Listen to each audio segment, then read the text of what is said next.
এই যে চেয়ারটা আপনি দেখছেন, যেই চেয়ারে আমি এখানে বসছি আপনার সামনে মাননীয় স্পিকার, এই চেয়ারটি খুব কঠিন একটি চেয়ার মাননীয় স্পিকার। এই চেয়ারটি দেখলে মনে হয় বসতে খুব আরাম, আসলে মাননীয় স্পিকার মোটেও আরামের না।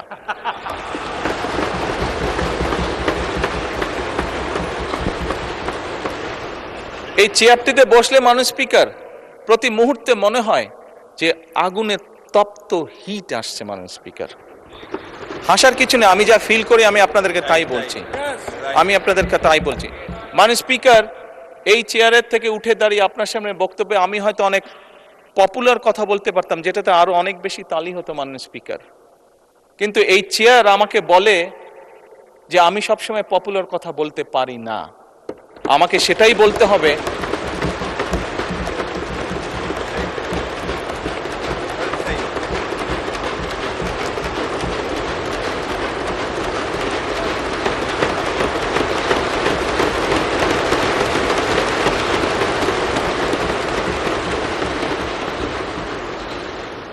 মাননীয় স্পিকার, একজন রাজনীতিবিদ হিসাবে আমারও তো ইচ্ছা করে পপুলার কথা বলতে, যাতে জোরে জোরে তালি পায়, কিন্তু এই চেয়ার প্রতি মুহূর্তে আমাকে স্মরণ করে দেয়, no, you have to take the right decision, not the popular decision.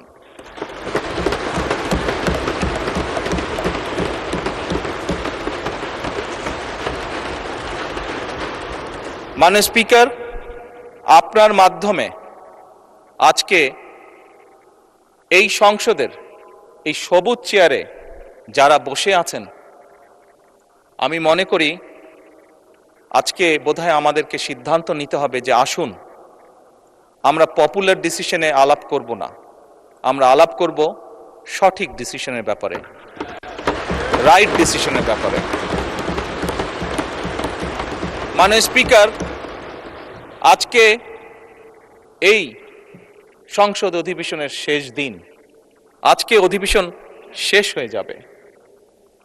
আমার সংসদ নেতা হিসেবে আমার দলের সদস্যদের কাছে, বিরোধী দলীয় বন্ধুদের কাছে, সহকর্মীদের কাছে, সদস্যদের কাছে আমার অনুরোধ থাকবে যে আসুন আগামী অধিবেশন যেটি শুরু হবে সেখানে আমরা আলোচনা করব আমরা কত দ্রুত দেশে বিদ্যুতের সমস্যার সমাধান করতে পারি।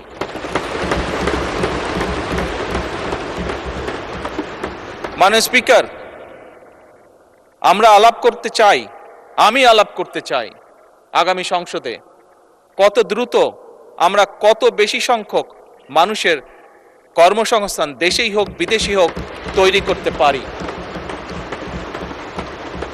মাননীয় স্পিকার, এই সংসদে দাঁড়িয়ে আমি আলাপ করতে চাই যে আমাদের শিক্ষা প্রতিষ্ঠান, আমাদের হাসপাতালগুলোতে কত দ্রুত শিক্ষা এবং চিকিৎসা সুবিধা আমরা পৌঁছে দিতে পারি।